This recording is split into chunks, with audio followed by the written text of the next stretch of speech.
What was Exar Kun's most horrific kill? Probably one of the most horrific kills in Star Wars lore if we're being honest. A kill that changed the galaxy forever. Greetings Acolytes, and welcome back to the Archives. Every time the Sith return, they are always trying some harebrained scheme, one designed to destroy the Jedi and take over the Republic. Oftentimes that means attacking it from the outside with some new weapon or a new army.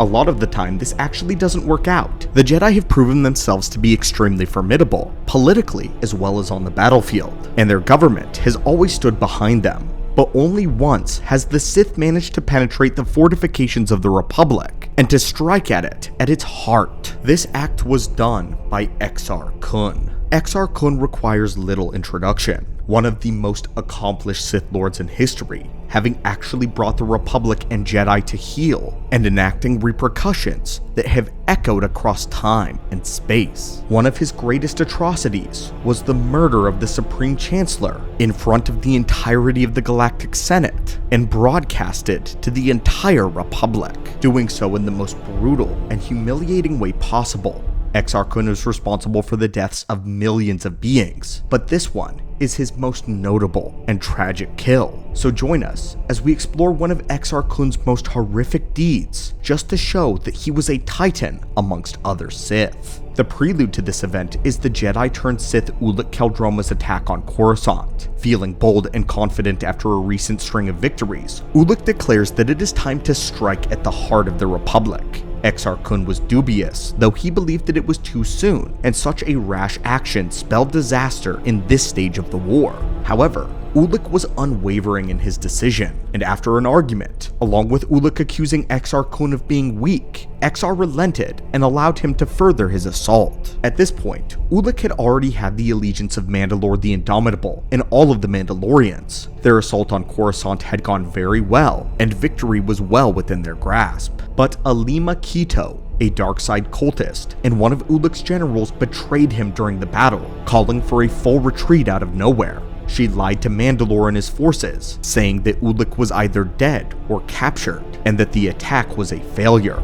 In reality, Ulic would have won that day, but since his forces retreated, he was surrounded by Jedi and arrested, now awaiting a trial that would certainly result in his execution. Mandalore the Indomitable, who was now deeply loyal to Ulic Qel-Droma after pledging service to him, obsessively reviewed the battle. He was not convinced that their attack had been a failure, as everything was executed to perfection. On their honor, both he and his Mandalorians deserved to know what had gone wrong. This was when he came to the realization that Alima had betrayed Ulic, as this was the only possible explanation for the loss. Which, by the way, this is an absolutely awesome moment for the Mandalorian fans, and a great look into their obsessive warrior culture. Following this, Mandalore rushed to his starship and nearly burned out his engines rushing to Yavin 4, there where he met with Exar Kun personally. He informed the Dark Lord of Ulic's capture and declared that they could not leave him behind to be slain by the Jedi. Exar Kun was not himself upset by this information.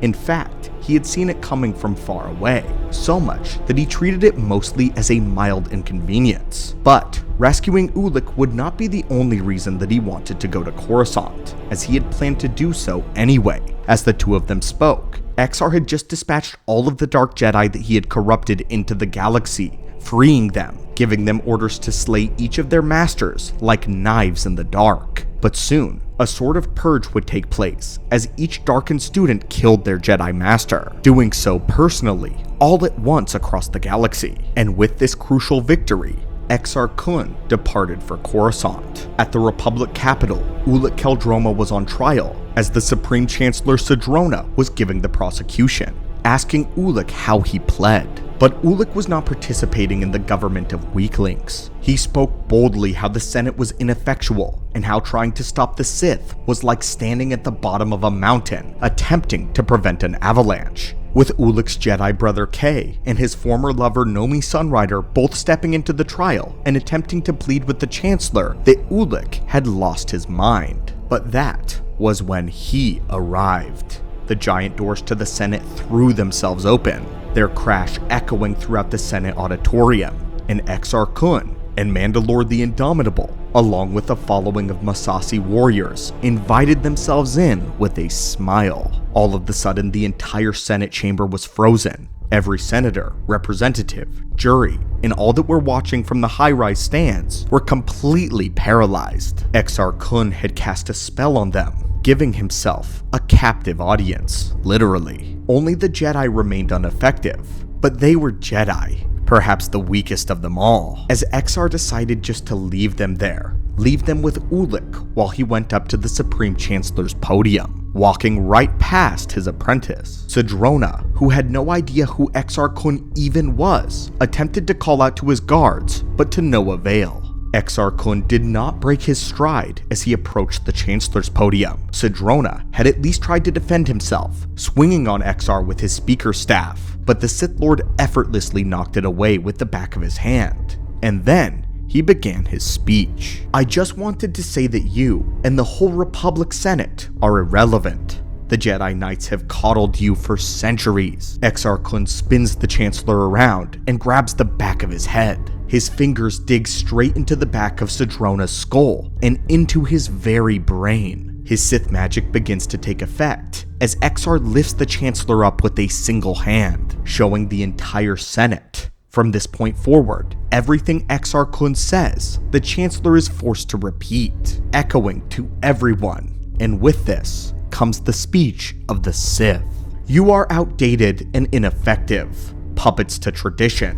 Go on, show us. The Sith Empire will rise again, and we are the spark. The flames will wash over the crumbling Republic, consume all of your works, establishing the glorious days of a lost golden age, far greater than any of us can know. You can choose either to be a part of this great rebirth, or you can stand in our way." Look, Ulic, they're speechless. Exar's sheer power had completely overwhelmed the old body of the Supreme Chancellor, and he died right as Exar Kun's fingers left his brain matter. Exar dropped the old man's body to the ground like a sack of meat, and that's when he gave the closing statement to his speech. All of this was just to show them how weak they were. The Sith do not want their cooperation. The Republic isn't even a part of the plan. And with that, Exar Kun simply turned around and walked off the podium, leaving the Jedi in complete shock. Right as Exar and Ulic were about to depart, however, one person arrived to stop their party. Master Vodo Siosk Boss, Exar Kun's Jedi Master. He had arrived at the end of this dark threat, one of his own making. Unfortunately, as Exar Kun unveiled his double-bladed lightsaber, Vodo's fate would come crashing down at its blade. But that, my friends, is a story for another day. This was by far the most horrific kill of all of Exar Kun's career, and it had to be the Supreme Chancellor of the Republic. Many Sith aim for great feats such as this, a chance for the galaxy to witness their power, but very few have ever gotten the ability or the opportunity to make a fool out of the Republic in such a public way. What Exar Kun did was brutal, devastating, but most importantly humiliating to the Galactic government. The fact that the entire purpose was to make them seem useless, especially next to his awesome power. Exar Kun walked in the front doors of the Coruscant Senate building with no one able to stop him. He froze the entire Senate, and then literally puppeteered the Supreme Chancellor, forcing him to denote the Republic and speak of the coming Sith Empire. He did it in the most horrendous way possible, shoving his fingers in the back of the skull. At least Exar Kun's other victims got the luxury of a quick death by a lightsaber, with Exar Kun utilizing two extremely powerful Sith spells. It proves just how strong he was. No single person had any chance of stopping him, and even this, the worst, was still yet to come, and he hadn't even destroyed the Jedi homeworld of Ossus yet, which would be his crowning achievement. And this is why Exar Kun will always be a titan among the Sith, a rubric that most Sith could only dream of matching. But now, we would love to hear what you think. Is this the most brutal moment of Exar Kun? Or, if there is another one, please share it in the comments below. As always, thank you so much for joining us today in this Holocron reading, and may the Force be with you.